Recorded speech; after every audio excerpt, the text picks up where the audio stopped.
delays, disputes, and disruptions, DIA is ending its renovation contract with Great Hall Partners. That $1.8 billion contract was awarded last year, and since construction started last July, oh boy, frustrations have been mounting. Passengers have had to deal with a maze of makeshift walls and detours through the main terminal, confusing even the most seasoned travelers. And what's really confusing is what's happening to the existing concrete in the terminal.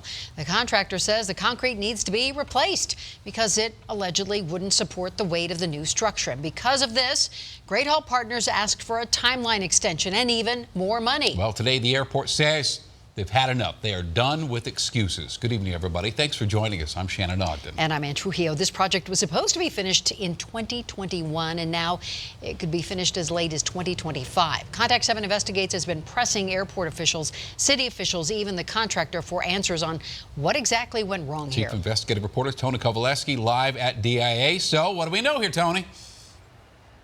You know, Shannon, and take a look behind me. Not a whole lot going on, and you should probably get used to it because it's going to look that way for quite a while.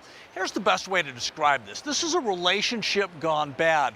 We're talking about a conflict here, a $1.8 billion conflict. I just can't believe it's the construction. When you look around, it's the view, not pleasing, and the reaction of many travelers. I've been out here 1,000 times and I still get lost now. After 13 months of tearing down the walls, DIA's leadership decided to tear up the construction contract. People are going to be asking us what happened, so let me put it in pedestrian terms.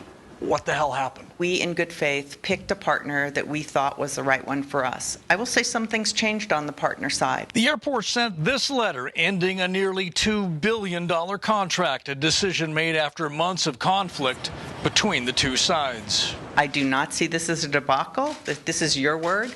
I think this is a transition to a different approach to delivery, but we are still going to give the citizens the same project for hopefully the same cost. The city is still trying to figure out how much the delay will cost in dollars. In terms of time, the project that was once hoped to be finished in 2021 will now likely take until 2025. If I told you it's going to probably look like this for another 4 or 5 years, how do you react? That's way too long. So here's the statement from the other side. They said what we saw, what we've heard from DIA is unfounded, and the complaints and the allegations. Here's the statement, though. We are disappointed with Denver's decision and strongly disagree with their characterizations of how we have arrived at this point. What you're hearing on both sides is more conflict. Is it over yet? No. The airport's saying that the developer has 90 days now to wrap up what it's doing. It will leave the property. DIA will then find a new contractor. They're going to take it on themselves and start moving forward. They're saying it'll be done sometime before 2025. Reporting live at DIA, I'm Chief Investigative Reporter Tony Kovaleski. Wow.